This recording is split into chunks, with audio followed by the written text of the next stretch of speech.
Salut à tous! L'eau pour les plantes carnivores, c'est le numéro 1 pour la réussite de vos plantes. Donc je vais vous détailler certaines choses. Attention, au début, nous allons parler de choses basiques, mais vers la fin de la vidéo, pour ceux que ça intéresse, il va y avoir des choses beaucoup plus poussées d'expérience mises en place ici pour vérifier.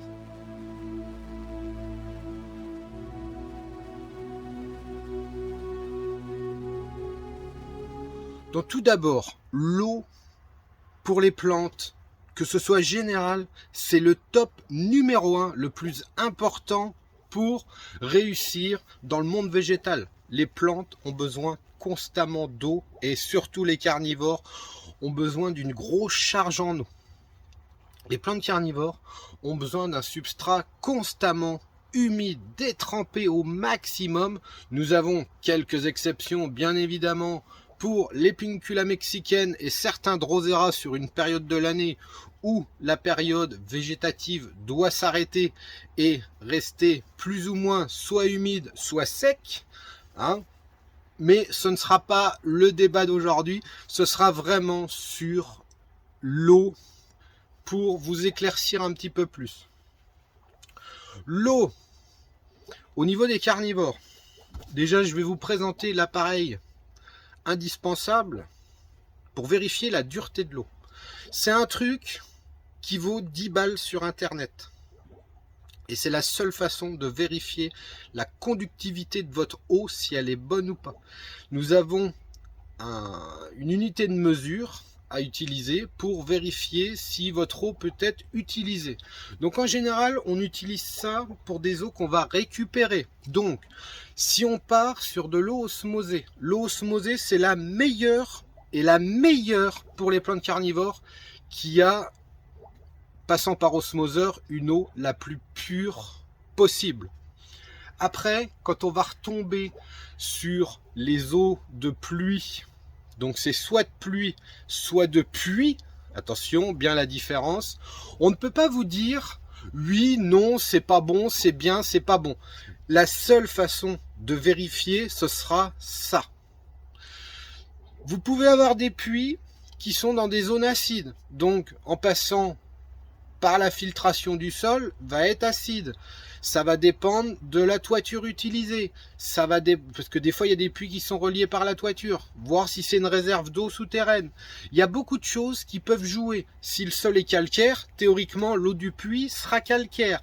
Donc, quand on récupère une eau de pluie, automatiquement, c'est dans des réserves hors sol, bien souvent, qu'on les stocke. Quand on utilise de l'eau d'un puits, parce qu'on capte une source souterraine ou par remontée du sol, automatiquement le puits se remplit, surtout sur les périodes hivernales, on ne peut pas vous dire oui, non, tu peux le prendre, tu peux pas le prendre. La seule réponse, ce sera ça.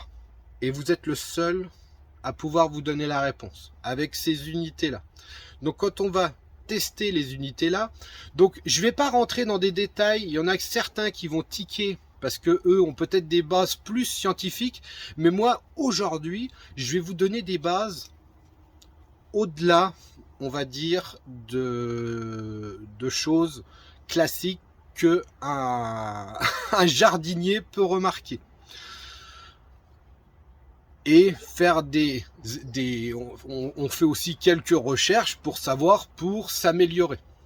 Donc là, voilà, ceux qui ont vraiment les termes scientifiques, vous allez peut-être dire non, c'est pas vraiment ça, voilà.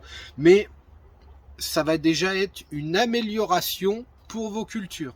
Donc celui-là, en général, je l'utilise. Ça vous donne une unité de la conductivité de l'eau. Et en général, pour être bien, on va se situer entre 30 et 60.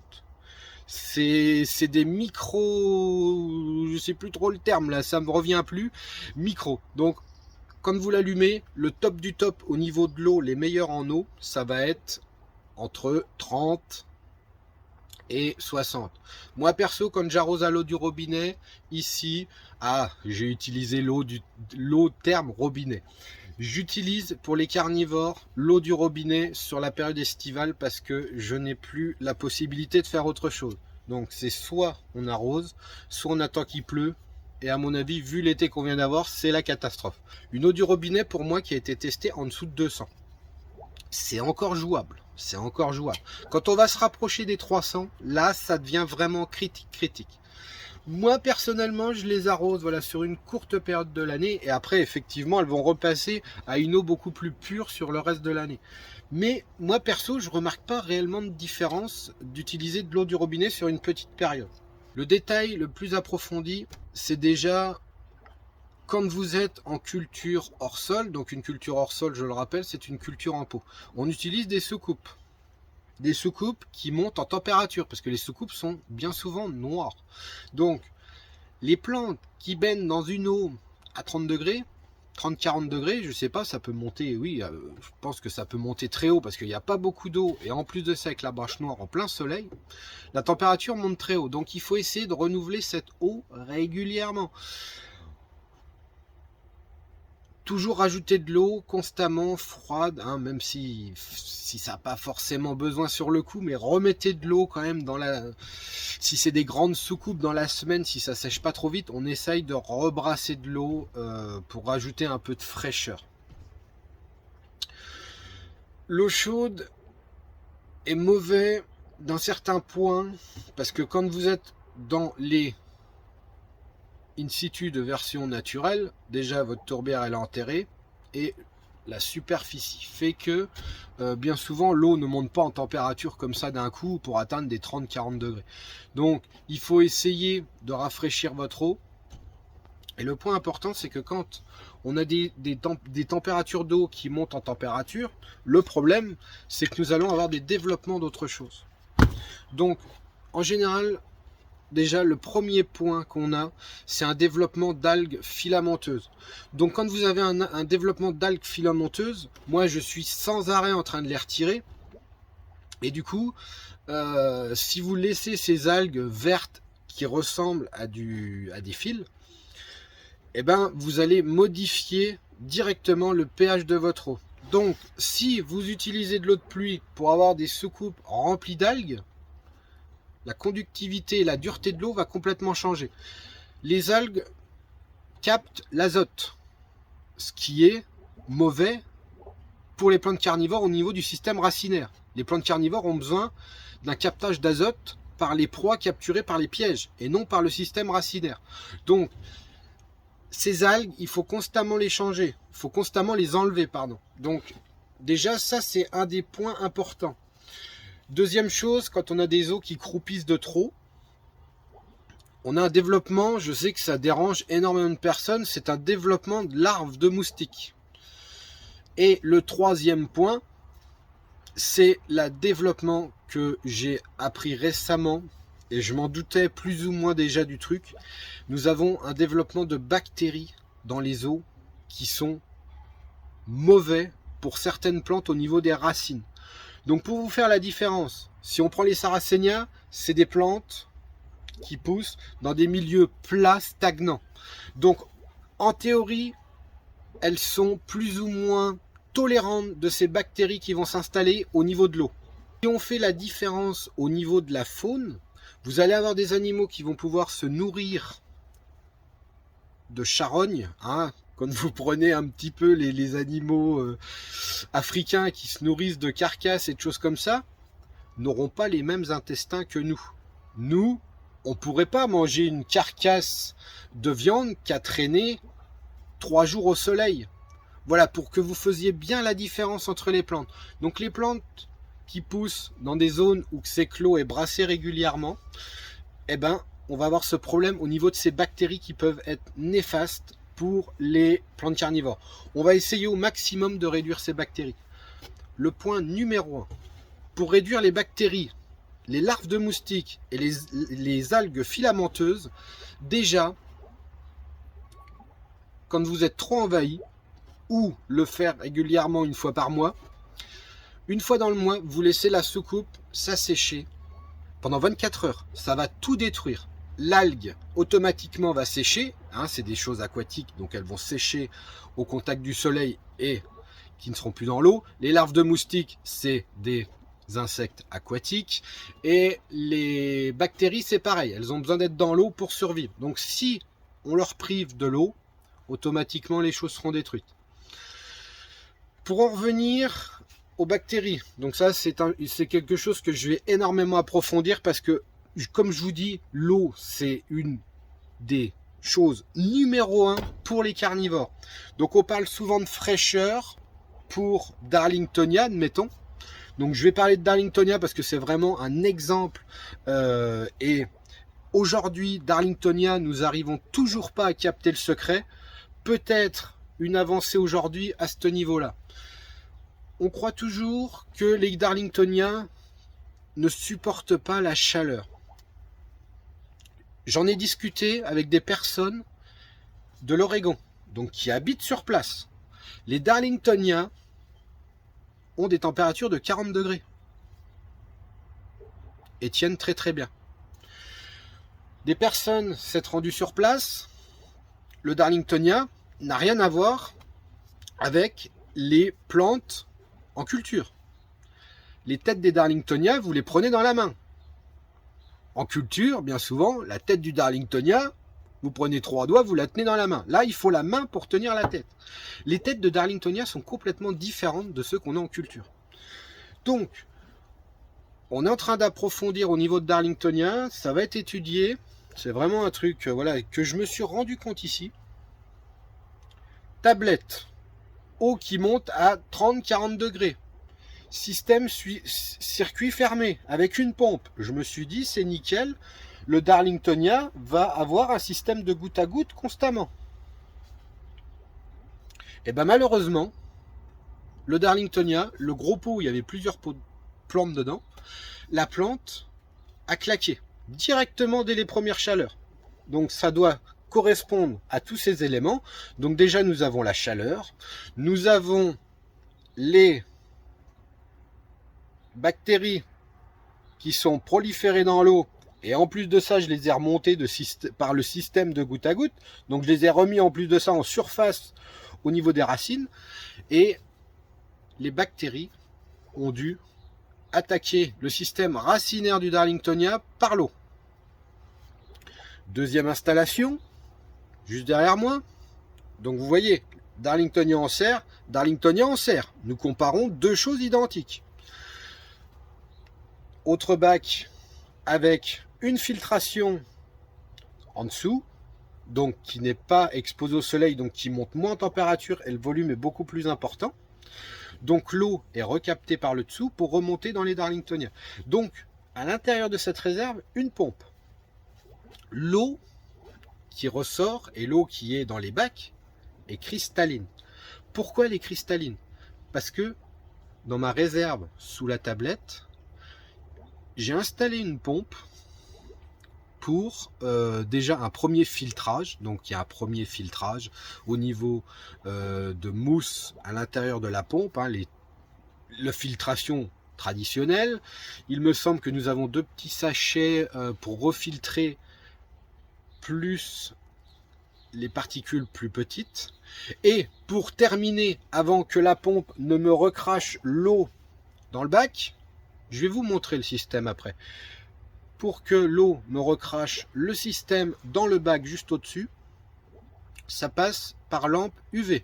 Donc une lampe UV sur filtration, l'eau passe dans un circuit avec une ampoule à l'intérieur, et au contact de l'ampoule, tout ce qui passe, bactéries et algues, sont cramés avant d'être rejetés dans le bac. Donc c'est pour ça qu'à cette heure-ci, j'ai une eau cristalline.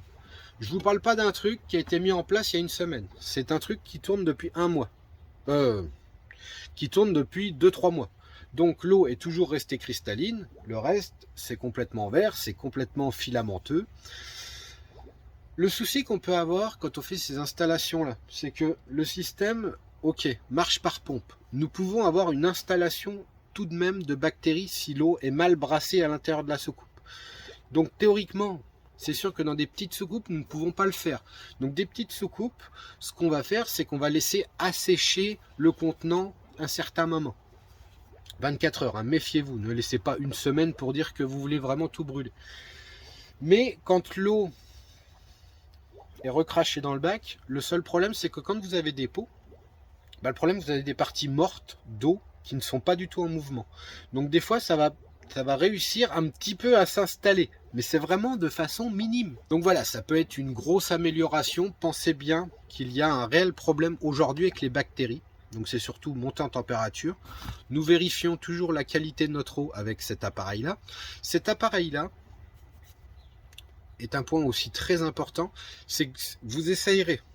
Vous prenez les mesures plusieurs fois dans la journée. Vous verrez, vous n'aurez pas du tout les mêmes mesures. Suivant la température de l'eau, la conductivité change de façon impressionnante. Donc des fois, faites attention, hein. Méfiez-vous, ne dites pas mon eau est mauvaise.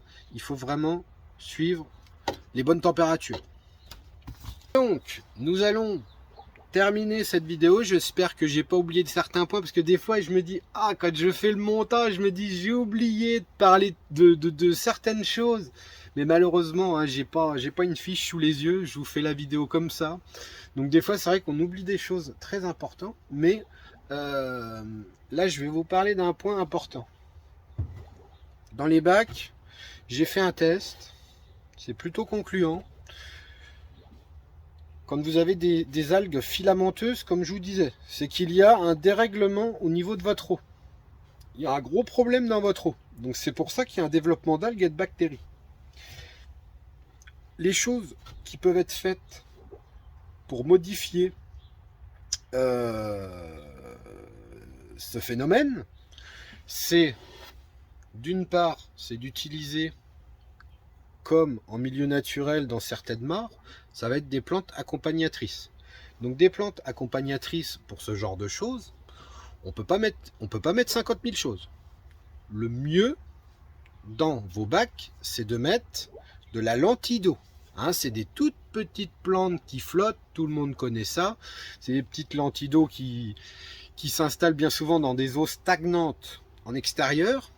Et quand la lentille d'eau s'installe en extérieur, dans un étang, dans une mare, c'est que la qualité de l'eau est quasi parfaite. Si vous avez de la pollution dans cette mare, la lentille d'eau bien souvent ne se développera pas, ne s'installera pas.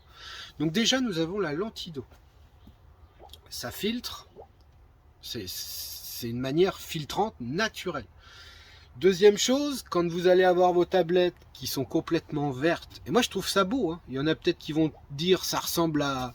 ça fait sale, ça fait voilà. Mais moi perso, je préfère voir tous mes pots et dans toutes les jointures de pots, voir cette petite plante qui fait comme un tapis.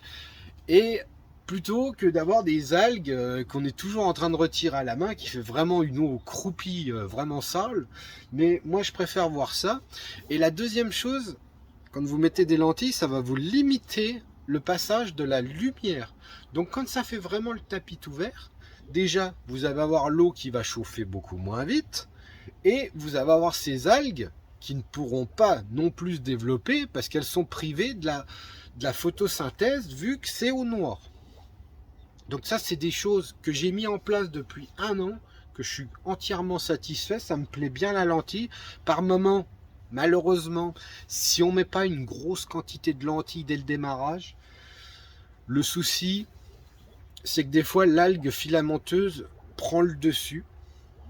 Et après, les lentilles ont tendance à s'emmêler dedans s'il y a un mouvement d'eau. Et ont tendance voilà, à se développer vraiment mal si l'algue se développe la première. Sur ce, je conclus. J'espère que tu auras regardé jusqu'au bout parce qu'à mon avis, cette vidéo va être longue. Je te dis à la prochaine et portez-vous bien.